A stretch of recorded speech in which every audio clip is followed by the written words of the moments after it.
नमस्कार सभी को। आज है 20 जनवरी 2025 और दिन है सोमवार। स्वागत है आपका सिविल सेवा समाचारों के इस नए अंक में। मैं हूं आपके साथ अरविंद कुमार लोधी। आइए सबसे पहले शुरुआत करते हैं आज के बड़े समाचारों के साथ। हमारा पहला समाचार संविधान एवं राज्य व्यवस्था खंड से जुड़ा हुआ है और यह एक महत्वपूर्ण समाचार है। समाचार है कि बिहार की राजधानी पटना में आज से 2 दिवसीय अखिल भारतीय पीठासीन अधिकारी सम्मेलन यानी AIPOC all India presiding officers conference शुरू हो चुका है। पहला सम्मेलन अंग्रेजों के ज़माने में हुआ था 1921 में हिमाचल प्रदेश की राजधानी शिमला में, और अब यह 85वां सम्मेलन है। इस समाचार से संबंधित जिन महत्वपूर्ण टॉपिक्स की पढ़ाई आपको करनी है वे हैं, एक तो पीठासीन अधिकारी और दूसरा संसद एवं विधानमंडलों की संरचना। यहाँ पर मैं आपको थोड़ा थोड़ा इनके बारे में बता देता हूँ। पीठासीन अधिकारी वे लोग होते हैं जो संसद के किसी सदन अथवा राज्य विधानमंडल के किसी सदन के अध्यक्ष या सभापति होते हैं। इनमें लोकसभा के अध्यक्ष, जिन्हें हम स्पीकर कहते हैं, तथा राज्यसभा के सभापति और राज्यों की विधानसभाओं के अध्यक्ष तथा विधान परिषदों के सभापति शामिल होते हैं। वर्तमान में भारत में 6 राज्यों में विधान परिषद हैं और ये 6 राज्य हैं: उत्तर प्रदेश, बिहार, महाराष्ट्र, कर्नाटक, आंध्र प्रदेश और तेलंगाना। आइए अब देख लेते हैं कि इस सम्मेलन से संबंधित कौन कौन सी बातें हमारे काम की हैं। तो पहली तो बात है इस सम्मेलन की थीम। इस सम्मेलन की थीम है संविधान की 75वीं वर्षगांठ, संसद और राज्य विधानसभाओं का संवैधानिक मूल्यों को मजबूत करने में योगदान। अब आप कहोगे ये संवैधानिक मूल्य क्या होते हैं? तो हमारे संविधान की प्रस्तावना में जितनी भी अच्छी अच्छी बातें लिखी हैं ना, वे सभी संवैधानिक मूल्य हैं। जैसे समानता हो गया, स्वतंत्रता हो गया, न्याय हो गया, समाजवाद हो गया, पंथ निरपेक्षता इत्यादि, ये सभी संवैधानिक मूल्य हैं। दूसरी महत्वपूर्ण बात जो लोकसभा अध्यक्ष श्री ओम बिरला ने सम्मेलन के उद्घाटन सत्र को संबोधित करते हुए कही थी, वो ये कि विधायी निकायों के काम करने की जो समयावधि है ना, उसमें कमी आई है। और साथ ही उन्होंने विधायी कामकाज में योजनाबद्ध तरीके से व्यवधान उत्पन्न किए जाने की जो राजनीतिक दलों की और कुछ सदस्यों की जो प्रवृत्ति है, उस पर भी चिंता जताई है। इस मामले में उन्होंने ये भी सुझाव दिया है कि सभी राजनीतिक दलों को सदन में अपने सदस्यों के आचरण के लिए एक आंतरिक आचार संहिता भी बनानी चाहिए ताकि लोकतांत्रिक मूल्यों का सम्मान हो सके। अब ये लोकतांत्रिक मूल्य क्या होते हैं, ये होमवर्क मैं आपके लिए छोड़ रहा हूँ। दूसरा समाचार हमारा अंतर्राष्ट्रीय खंड से संबंधित है और ये आज का सबसे महत्वपूर्ण समाचार है। समाचार है कि जो डोनाल्ड ट्रंप हैं वे आज रात अमेरिका के 47वें राष्ट्रपति के रूप में शपथ लेने वाले हैं। मतलब जिस समय मैं ये वीडियो रिकॉर्ड कर रहा हूँ इस समय उनका शपथ ग्रहण समारोह चल रहा होगा। तो यह एक 5 स्टार वाला विशेष समाचार है जिसका प्रभाव पूरी दुनिया पर पड़ने वाला है। इस संबंध में आपको जिन चीज़ों की पढ़ाई करने की ज़रूरत है उनमें शामिल है, एक तो अमेरिका की शासन प्रणाली और दूसरा भारत अमेरिका संबंध। तो जैसे भारत में हमारे यहाँ संसदीय शासन प्रणाली है, उसके ठीक विपरीत अमेरिका में अध्यक्षीय शासन प्रणाली है। मतलब हमारे यहाँ प्रधानमंत्री में सरकार की वास्तविक शक्ति निहित होती है और अमेरिका में राष्ट्रपति के अंदर सरकार की वास्तविक शक्ति मौजूद होती है। हमारे यहाँ प्रधानमंत्री और राष्ट्रपति इनका कार्यकाल 5 वर्षों का होता है, लेकिन अमेरिका में ऐसा नहीं है। अमेरिका में राष्ट्रपति का कार्यकाल 4 वर्षों का होता है। अच्छा, और इसमें एक और बात आप ऐड कर लेना कि अमेरिका में कोई भी व्यक्ति केवल 2 बार ही वहाँ का राष्ट्रपति बन सकता है, और जैसा मैंने आपको बताया कि ट्रंप की ये दूसरी पारी है। ठीक है। अब जैसे भारत में द्विसदनीय संसद है, मतलब यहाँ 2 सदन है, एक राज्यसभा और एक लोकसभा, तो अमेरिका में भी वैसे ही है। जैसे हमारे यहाँ लोकसभा, वैसे वहाँ पर हाउस ऑफ रिप्रेजेंटेटिव्स, और जैसे हमारे यहाँ राज्यसभा वैसे वहाँ पर सीनेट। दोनों सदनों को मिलाकर हम लोग क्या बोलते हैं? संसद। वहाँ पर दोनों सदनों को मिला के बोला जाता है कांग्रेस। सिंपल है। अब यदि भारत और अमेरिका के संबंधों की बात करें तो वे मिले जुले ही रहते हैं। मतलब हम ये नहीं कह सकते कि अमेरिका हमारे हर सुख दुख में साथी होगा या हम लोग अमेरिका के हर ऊट पटांग काम में उसका साथ देंगे। और वैसे भी अमेरिका का इतिहास आप उठा के देख लो तो अमेरिका आपको हमेशा दूसरे देशों के काम में टांग अड़ाता हुआ मिल जाएगा, और वो सिर्फ अपने ही भले की सोचता है हमेशा। अब अपने राष्ट्र के भले की सोचना तो कोई बुरी बात नहीं है, लेकिन दूसरे राष्ट्रों के काम में टांग अड़ाना तो बुरी बात है ना। वर्तमान में अमेरिका के भारत से संबंध सिर्फ इसलिए अच्छे हैं क्योंकि यहाँ चाइना फैक्टर काम करता है। अगर एशिया में चीन अमेरिका को टक्कर देने लायक नहीं होता तो अमेरिका भारत के लिए ऐसा नहीं होता जैसा वो आज है। खैर जो भी है, लेकिन अभी के हिसाब से भारत और अमेरिका के संबंधों को हम लोग अच्छा ही कहेंगे। और अब तो ट्रंप के राष्ट्रपति बनने से ये संबंध और भी ज़्यादा मजबूत ही होने वाले हैं। आइए अब देख लेते हैं कि शपथ ग्रहण से संबंधित कौन कौन सी बातें हमारे जानने लायक हैं। तो पहली बात तो यह है कि आज ये जो शपथ ग्रहण समारोह चल रहा है, इसके लिए अमेरिका में चुनाव पिछले वर्ष नवंबर में संपन्न हुए थे। और डोनाल्ड ट्रंप इससे पहले भी 2017 से 2021 तक अमेरिका के राष्ट्रपति रह चुके हैं। और उनके एजेंडों की बात करें तो अमेरिका में अवैध घुसपैठियों पर नियंत्रण लगाना, विदेश से आने वाले सामान पर ऊंचा टैरिफ लगाना तथा अमेरिका के नागरिकों पर टैक्सेस के बोझ को कम करना उनकी प्राथमिकताओं में शामिल है। अगला समाचार भी हमारा अंतर्राष्ट्रीय गतिविधियों से ही जुड़ा हुआ है। समाचार है कि स्विट्जरलैंड के दावोस में विश्व आर्थिक मंच की 55वीं बैठक शुरू हो चुकी है। इस संबंध में आपको मालूम होना चाहिए कि विश्व आर्थिक मंच क्या है, इसका काम क्या होता है इत्यादि। और साथ में यह कुछ रिपोर्ट्स भी पब्लिश करता है समय समय पर, तो आपको मालूम होना चाहिए कि विश्व आर्थिक मंच द्वारा कौन कौन सी महत्वपूर्ण रिपोर्ट्स प्रकाशित की जाती हैं। यहाँ मैं आपको थोड़ा थोड़ा बता देता हूँ इनके बारे में। विश्व आर्थिक मंच यानी वर्ल्ड इकोनॉमिक फोरम एक अंतर्राष्ट्रीय गैर सरकारी संगठन है। गैर सरकारी संगठन मतलब NGO, ठीक, जिसका मुख्यालय स्विट्जरलैंड के जिनेवा में है। यह समय समय पर कुछ महत्वपूर्ण रिपोर्ट्स पब्लिश करता रहता है, जिसमें आपको वैश्विक लैंगिक समानता रिपोर्ट यानी ग्लोबल जेंडर गैप रिपोर्ट, वैश्विक प्रतिस्पर्धात्मकता रिपोर्ट यानी ग्लोबल कॉम्पिटिटिवनेस रिपोर्ट और वैश्विक जोखिम रिपोर्ट यानी ग्लोबल रिस्क रिपोर्ट देखने को मिल जाएंगी। और भी हैं लेकिन ये इम्पॉर्टेंट हैं थोड़ी सी, तो मैंने आपको बता दी। आइए अब देख लेते हैं कि इस बैठक से संबंधित कौन कौन सी बातें हमारे काम की हैं। तो यह बैठक अगले 5 दिन चलने वाली है, जिसमें लगभग 130 देशों के प्रतिनिधि शामिल होंगे। ये प्रतिनिधि सरकारी भी होंगे और गैर सरकारी भी होंगे।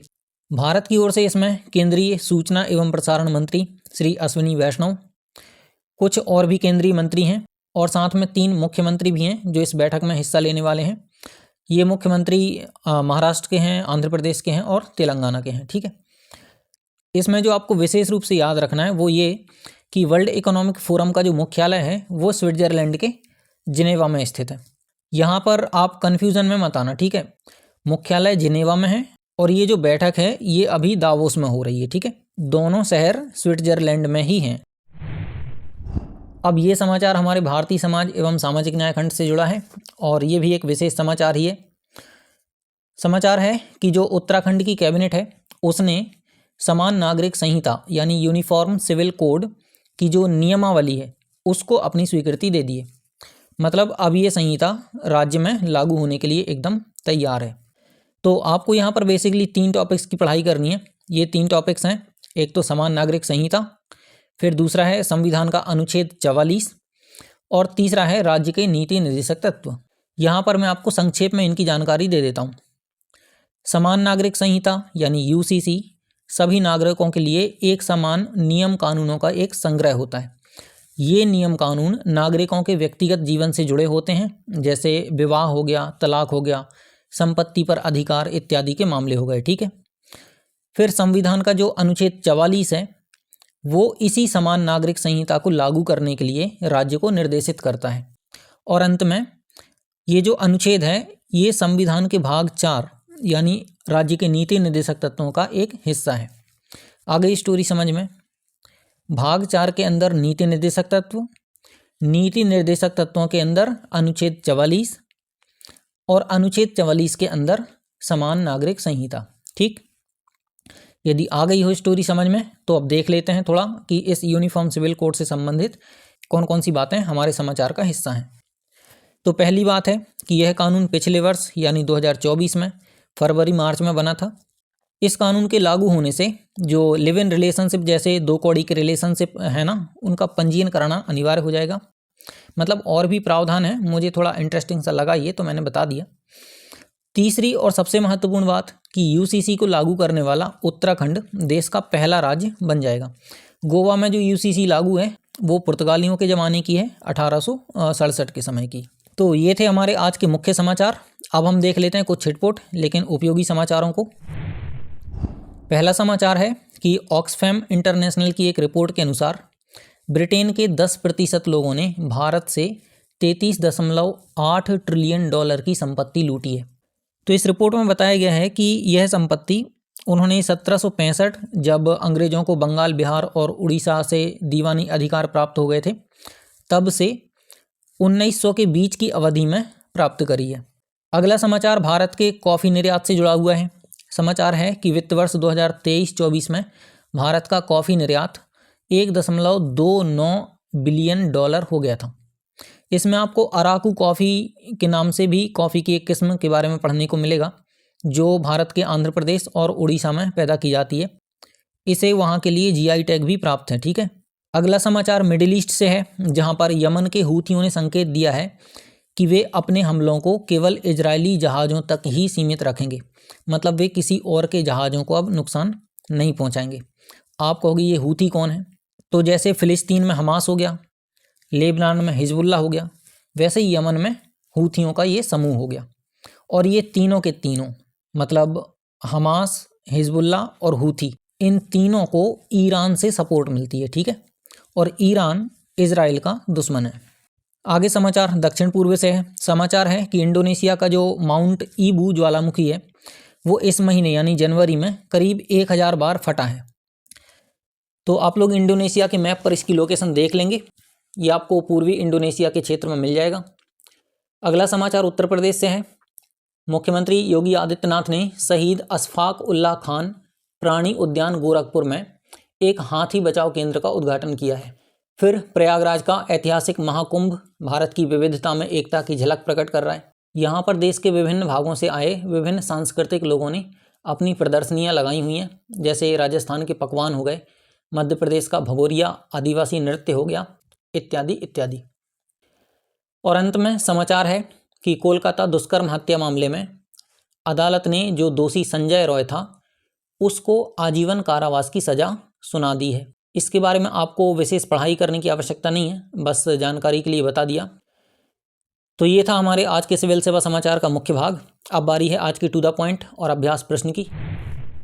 टू द पॉइंट में आज का हमारा टॉपिक है इजराइल हमास शांति समझौता। यह समझौता चर्चा में इसलिए है क्योंकि इसके कारण इजराइल और हमास के बीच लगभग 1 वर्ष और 3 माह से चला हुआ जो युद्ध है वो अभी के लिए समाप्त हो चुका है। मतलब इस बात की पूरी गारंटी नहीं है कि ये युद्ध आगे नहीं होगा। यहाँ मैं आपको इस युद्ध के बारे में थोड़ी सी पृष्ठभूमि बता देता हूँ। इस युद्ध में 2 पक्ष शामिल हैं, एक इजराइल और दूसरा हमास।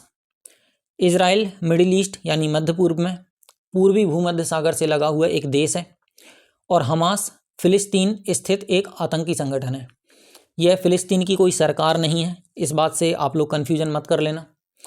7 अक्टूबर 2023 को हमास ने इजराइल पर एक बड़ा हमला किया था जिससे यह युद्ध शुरू हुआ था और इस हमले में लगभग 1200 इजरायली लोग मारे गए थे और सैकड़ों को हमास ने बंदी बना लिया था। बदले में इजराइल ने क्या किया? इजराइल ने लगभग पूरे फिलिस्तीनी क्षेत्र को तहस नहस कर दिया। इसमें विशेष रूप से गाजा पट्टी वाला एरिया शामिल है और इस युद्ध में 50,000 से ऊपर लोग मारे गए। 50,000 तो मैं ऐसे बता रहा हूँ जो आंकड़े न्यूज़ वगैरह में रहे हैं, अगर ये 1 लाख भी हो जाएं तो इसमें कोई आश्चर्य की बात नहीं होगी। अब 19 जनवरी को क्या हुआ कि यह युद्ध विराम समझौता लागू हो गया। और साथ ही आपको विशेष रूप से याद रखना है कि इस समझौते में कतर, मिस्र और अमेरिका इन्होंने मध्यस्थ की भूमिका निभाई है। मतलब दुनिया में कहीं भी कुछ होता है, अमेरिका आपको वहाँ सरपंच की भूमिका निभाते हुए मिल जाएगा। वो आदत से ही लाचार हैं, क्या करोगे। अब इस समझौते के अनुसार दोनों पक्ष क्या करेंगे? दोनों पक्ष अब एक दूसरे के जो बंदी बनाए गए लोग हैं उनको बारी बारी से मुक्त करेंगे। तो ये था हमारा आज का टू द पॉइंट। इसके बारे में आप लोग विस्तार से पढ़ाई कर लेना। अब हम लोग चलते हैं अभ्यास प्रश्न की ओर। आज का हमारा अभ्यास प्रश्न राज्य के विधानमंडलों पर आधारित है। प्रश्न है, निम्नलिखित राज्यों पर विचार कीजिए। बिहार, उत्तर प्रदेश, आंध्र प्रदेश, तेलंगाना, महाराष्ट्र और कर्नाटक। आपको बताना है कि दिए गए राज्यों में से कितने राज्यों के विधानमंडलों में विधान परिषद भी है। आपके ऑप्शंस हैं ए केवल 3, बी केवल 4, सी केवल 5 या फिर डी सभी 6। तो इसी प्रश्न के साथ सिविल सेवा समाचार का ये अंक समाप्त हुआ। प्रश्न का उत्तर आप लोग कमेंट बॉक्स में लिखें और जाने से पहले वीडियो को लाइक करते जाएं। मिलते हैं अगले अंक में फिर कुछ नए समाचारों के साथ। तब तक के लिए शुभ रात्रि।